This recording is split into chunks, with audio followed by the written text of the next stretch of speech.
सभी को मेरा प्रणाम, गुड मॉर्निंग। और आप सभी लोग कैसे हैं? बहुत दिन बाद आज हम फिर से आप लोगों के बीच हैं और मेरा प्रयास रहेगा कि अब आज से रेगुलर आपको मेरी वीडियोज मिलती रहेंगी। हम लोग पिछली क्लास में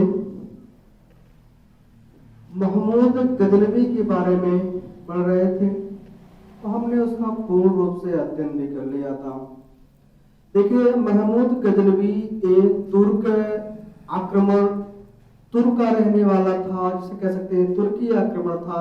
तुर्की आक्रमण करने वाला जो शासक था वो अल्पतगीन के दामाद सुबुक्तगीन ने किया था, और इसके बाद अल्पतगीन का जो दामाद था सुबुक्तगीन था, और सुबुक्तगीन का जो पुत्र था महमूद गजनवी था। महमूद गजनवी को बूत सिगन या मूर्ति भंजक भी कहते हैं। तो मेरा आप लोगों से क्वेश्चन है कि महमूद गजनवी ने सोमनाथ मंदिर पर आक्रमण कब किया? फिर से एक बार रिपीट करते हैं। महमूद गजनवी ने सोमनाथ मंदिर पर आक्रमण कब किया था? इसका जवाब आप लोग हमारे कमेंट बॉक्स में जरूर दीजिएगा। ठीक बाबू, तो चलते हैं हम लोग अगले टॉपिक के ऊपर। भारत का मध्यकालीन इतिहास, मुस्लिम आक्रमण गजनवी को हम लोग समाप्त कर चुके थे। अब हम लोग गौर वंश को पढ़ने वाले हैं, और जिसे कहते हैं गौरी का शासन। ठीक है, क्या पढ़ेंगे हम लोग? गौरी का शासन, या कह सकते हैं तुर्क आक्रमण का दूसरा चरण। तुर्क आक्रमण का दूसरा चरण, ठीक है, तुर्क आक्रमण का दूसरा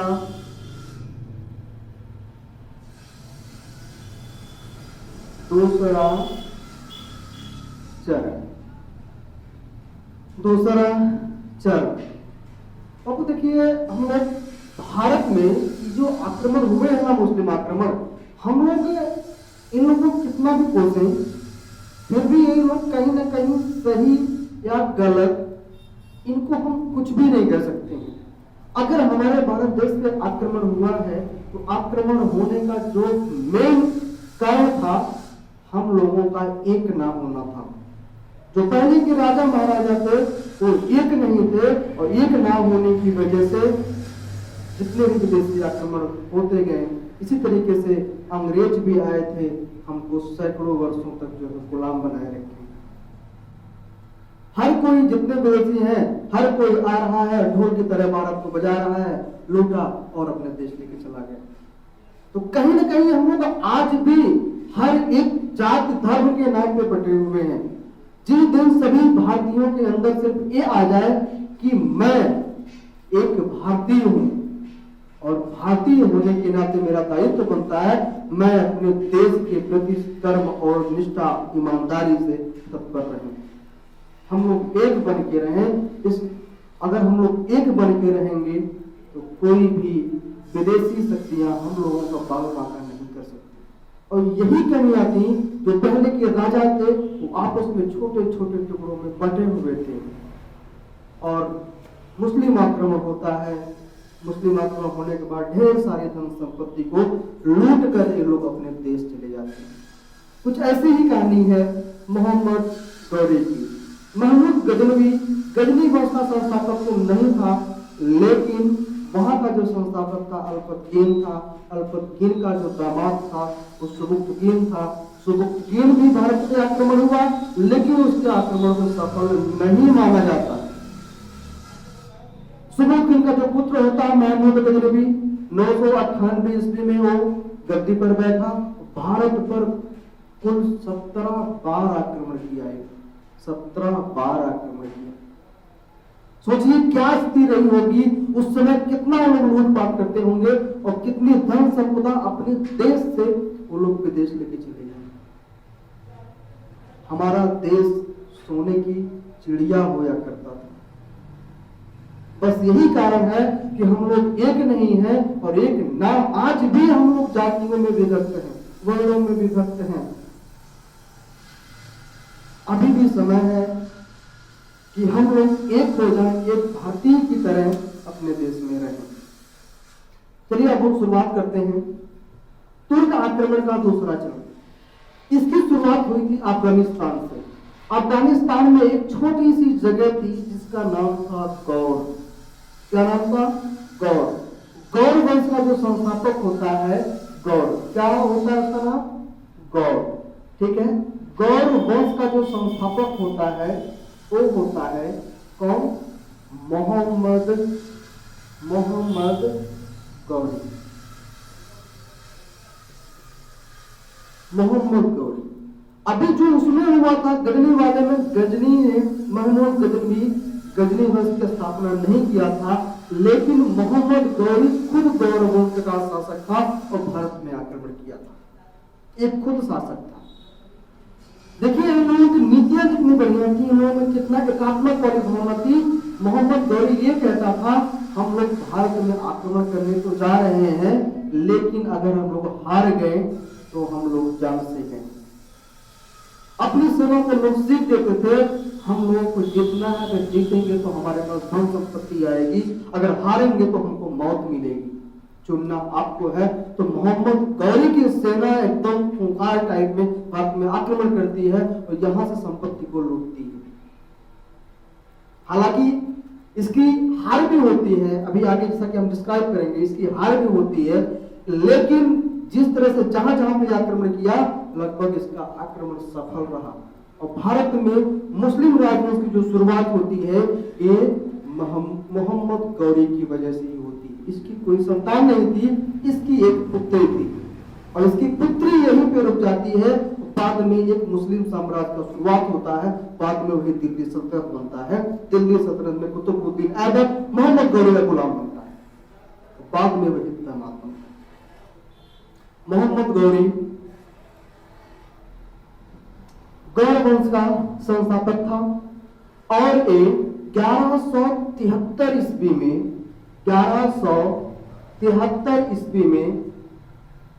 क्या किया था? गद्दी पर बैठा और 1175 ईस्वी में इसका भारत पर पहला आक्रमण होता है। भारत पर पहला आक्रमण होता है और 1175 ईस्वी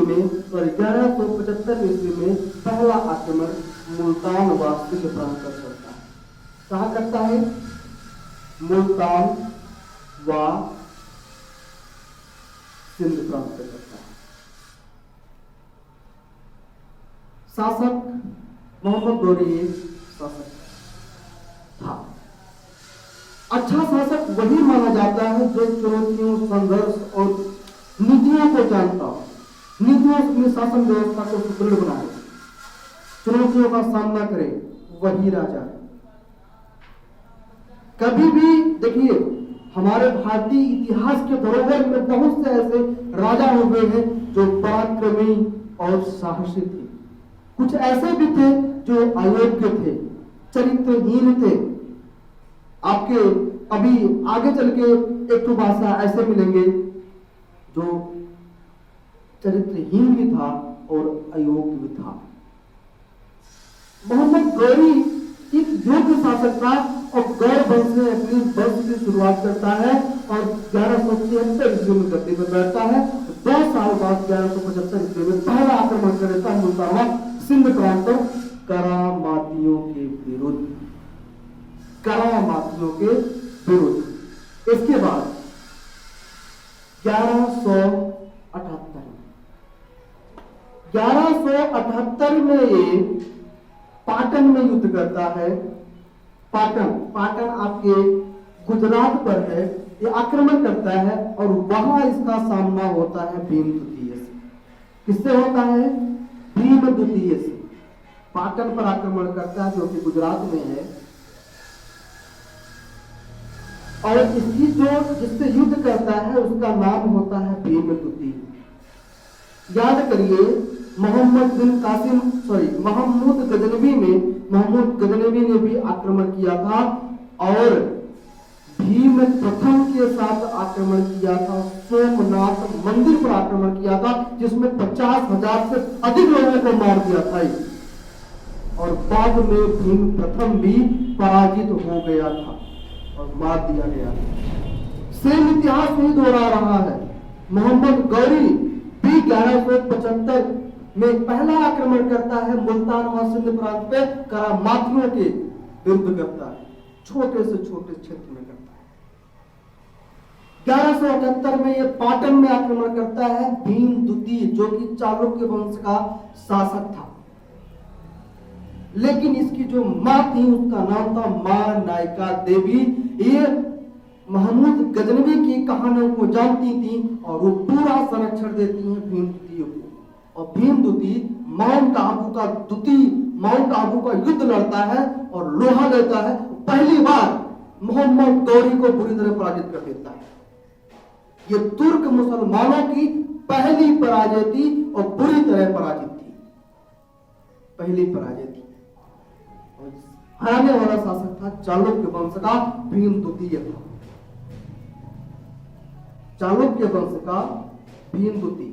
और इसका जो संरक्षण कर रही थी उसका नाम था, इनकी मां थी मां नायका देवी, मां नायका देवी। इसके बाद 1179 में, 1181 में, 1185 में, कह सकते हैं 1178 में इसकी पहली पराजय थी। अब तक जितने भी आक्रमण हुए थे उसमें से कोई भी नहीं हारा था। मोहम्मद गौरी को हराने वाला भीम द्वितीय ने बहुत बुरी तरह पराजित किया। और तुर्क मुसलमानों की ये पहली पराजय थी, पहली पराजय। फिर वहां से मोहम्मद गौरी भाग जाता है 1179 में, 1181 में, 1185 में फिर ये आक्रमण करता है छोटे छोटे जगहों पे। 1181 में एक करता है पेशावर, 1181 में पेशावर, सॉरी 1179 में पेशावर, 1181 में लाहौर और 1185 में सियालकोट पर आक्रमण करके कब्जा कर लेता है। और ये धीरे धीरे बढ़ते बढ़ते आधुनिक या भारत की ओर प्रवेश कर रहा था। जब भारत में प्रवेश करता है तो ये पंजाब का एक छोटा सा क्षेत्र था भटिंडा, जो कि पृथ्वीराज चौहान तृतीय के क्षेत्र में आता था। जान लेते हैं 1179 में पेशावर, 1181 में लाहौर और 1185 में पेशावर पर आक्रमण कर अपना अधिकार जमा लेता है, अपना अधिकार जमा लेता है। और मोहम्मद गौरी लाहौर को अपना केंद्र बनाया, लाहौर को अपना केंद्र बनाया। जब ये इतनी बातें हो जाती हैं, ये धीरे धीरे हमारे भारत की तरफ बढ़ता चला आ रहा था। और ये पंजाब में एक जगह है भटिंडा,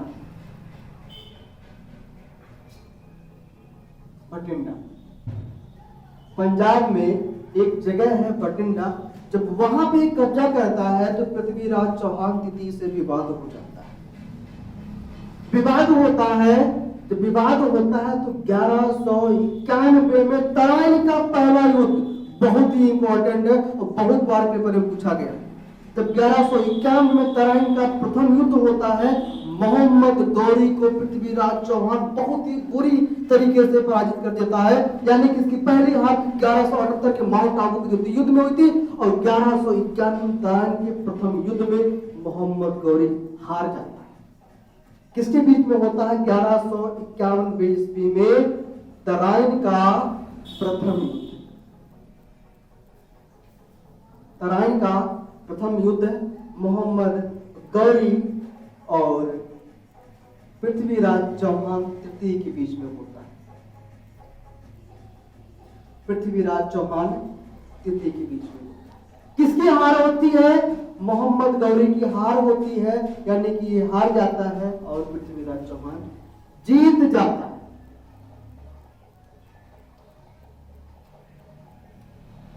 इसे के कुछ समय बाद अब समस्याएं होती हैं। जब गौरी भाग जाता है या युद्ध हार जाता है तो उसमें पृथ्वीराज चौहान का साथ देने वाले कन्नौज के शासक जयचंद भी थे। जयचंद, एक कहावत सुने होंगे, अगर कभी हम रोड पे चल रहे हैं, हमारे पैर के नीचे या जूते के नीचे कितने भी कंकड़ आए, कोई तकलीफ नहीं। अगर वही एक छोटा सा कंकड़ हमारे जूते के अंदर आ जाए तो हमारा एक कदम भी चलना मुश्किल है। अपनों ने धोखा दिया, अपनों ने धोखा दिया। किसे? पृथ्वीराज चौहान तृतीय। धोखा देने का कारण यह था, जब पृथ्वीराज चौहान तृतीय का साथ जयचंद दे रहा था तो जयचंद अपने मन में यह रखा हुआ था कि मैं दिल्ली का शासक बनूंगा, जबकि जयचंद पृथ्वीराज चौहान के ससुर थे। ये रिश्ता क्या कहलाता है? ससुर थे और पृथ्वीराज चौहान तृतीय दामाद थे। ससुर ने धोखा दिया पृथ्वीराज चौहान को, और ये भाई साहब पृथ्वीराज चौहान धोखे में आ गए, इनको पता नहीं था। जो जयचंद थे, जयचंद जाके मिल गया मोहम्मद गौरी से और मोहम्मद गौरी को बहुत उकसाया, कहा उसकी नीतियों को, पृथ्वीराज चौहान की नीतियों को जानता था और जयचंद ने ही पृथ्वीराज चौहान के विरुद्ध मोहम्मद गौरी को भड़काया। इसके बाद तुरंत 1192 ईस्वी में तराइन का दूसरा युद्ध हो जाता है। तराइन का द्वितीय युद्ध होता है। किसके बीच में होता है? पृथ्वीराज चौहान और गौरी के बीच में होता है। तराइन का दूसरा युद्ध गौरी और पृथ्वी के बीच में होता है, वही पृथ्वीराज चौहान तृतीय। अब इसमें कौन हार जाता है? पृथ्वीराज चौहान हार जाता है और गौरी जीत जाता है। और जयचंद मोहम्मद गौरी से दिल्ली सल्तनत की मांग रखे हुए थे कि हम आपका साथ देंगे तराइन के द्वितीय युद्ध में, हम नीतियों को बनाएंगे, मुझे दिल्ली का शासक बना दीजिए। तो मोहम्मद गौरी ने ये कहा, जब तुम अपने नहीं, अपनों के तुम नहीं हो तो हमारे क्या होंगे? उसको दिल्ली तो नहीं देता है, दिल्ली की गद्दी नहीं देता है। बाद में जयचंद भी इसके विरुद्ध बगावत छेड़ता है, 1 साल आराम करता है और 1194 में चंदावर का युद्ध हो जाता है।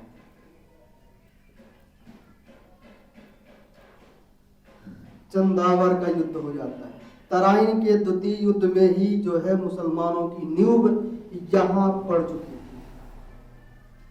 ऐसा माना जाता था कि अब यहीं से पूरा शुरुआत होगा। बाद में 94 में चंदावर का युद्ध होता है। राजा जयचंद, कन्नौज के शासक जयचंद,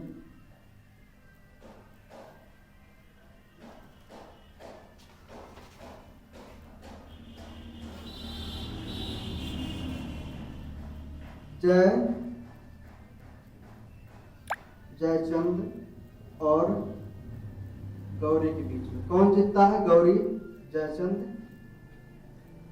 जब गौरी ने चंदावर का युद्ध लड़ा और एक जो जयचंद थे, ये हिंदू शासक से बिलोंग करते थे। यहाँ की जनता मैक्सिमम हिंदू थी, इसलिए मोहम्मद गौरी ने चंदावर के युद्ध के बाद ही लक्ष्मी जी की मूर्ति वाला सिक्का,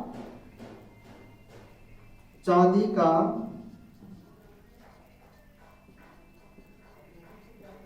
लक्ष्मी की मूर्ति का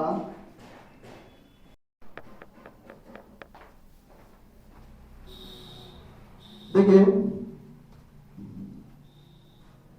1194 में चंदावर का युद्ध हो गया था।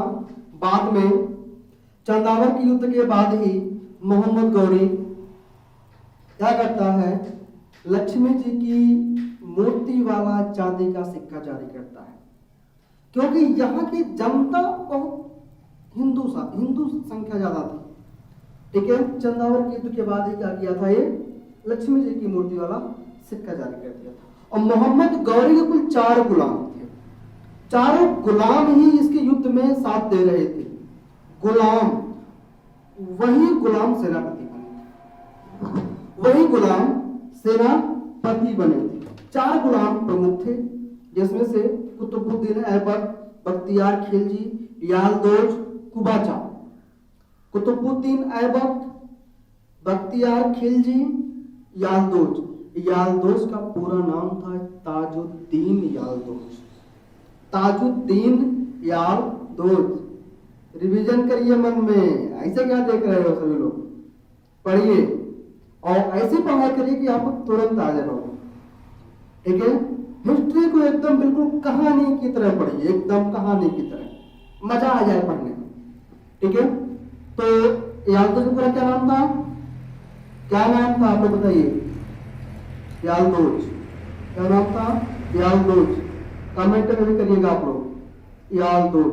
नसीरुद्दीन का पूरा नाम क्या था, सॉरी कुबाचा, कुबाचा का पूरा नाम क्या था, नसीरुद्दीन था, हमने बता दिया, नसीरुद्दीन कुबाचा। कुतुबुद्दीन ऐबक कुल सॉरी मोहम्मद गौरी कुल 4 गुलाम थे। मोहम्मद गौरी का जो अंतिम अभियान हुआ था, ये 1205 में पंजाब के विरुद्ध हुआ था। पंजाब में एक जनजाति रहती थी, उसका नाम था खोखर जनजाति, खोखर जनजातियों के विरुद्ध हुआ था। और 1206 में उसी खोखर जनजाति से एक रामलाल खोखर आता है, जो मोहम्मद गौरी की हत्या कर देता है, और हत्या करता है दमेर नामक स्थान, दमेर नामक स्थान।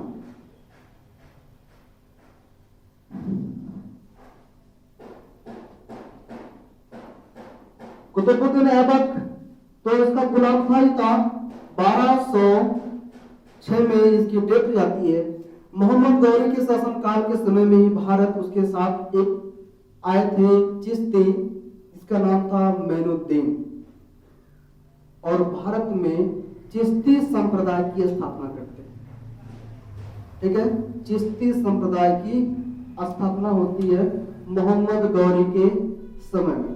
अब आप लोग कमेंट करके बताइए, मोहम्मद गौरी को दफनाया कहाँ गया था, मोहम्मद गौरी को कहां दफनाया गया था, आप लोग कमेंट बॉक्स में हमें जवाब दीजिए। ठीक है, अब देखो, अब कुतुबुद्दीन ऐबक, कुबाचा, नसीरुद्दीन यालदोज, नसीरुद्दीन कुबाचा यालदोज, 4 लोग थे। कुतुबुद्दीन ऐबक, बख्तियार खिलजी, यालदोज, कुबाचा, 4 प्रमुख गुलाम थे। और जो अपने क्षेत्रों को जीता था, मोहम्मद गौरी प्रथम आख्ता प्रदान कुतुबुद्दीन ऐबक को किया था। कुतुबुद्दीन ऐबक को प्रथम आख्ता प्रदान की गई थी। ठीक है, और मोहम्मद गौरी भी लौट गया होता, लेकिन उसकी बिटिया जो थी ना, वो कुतुबुद्दीन ऐबक से जाने अनजाने में क्या हो गया, क्या हो गया था उससे, और वो पकड़ लिया कि ना हम जइबे नहीं करेंगे, Qutubuddin is my love. Mohammad Ghori की जो बिटिया थी, कुतुबुद्दीन ऐबक से विवाह कर लेती है, और कुतुबुद्दीन ऐबक गुलाम से दामाद बन जाता है, और दिल्ली सल्तनत उसको सौंप देता है। इसे बोलते हैं प्रथम आख्ता। दिल्ली सल्तनत का पहला शासक वही बनता है, लेकिन वास्तविक संस्थापक नहीं माना जाता है। वास्तविक संस्थापक को इल्तुतमिश को कहा जाता है। अब मोहम्मद गौरी का जो दूसरा चरण चल रहा था, यहीं पे समाप्त होता है। यही जो शुरुआत होगी दिल्ली सल्तनत की। दिल्ली सल्तनत में कैसे क्या हुआ, अब हम लोग अगली वीडियो में जानेंगे। तब तक के लिए टाटा, बाय बाय, नमस्कार, टाटा। बाय बाय, नमस्कार, आदाब, सलाम।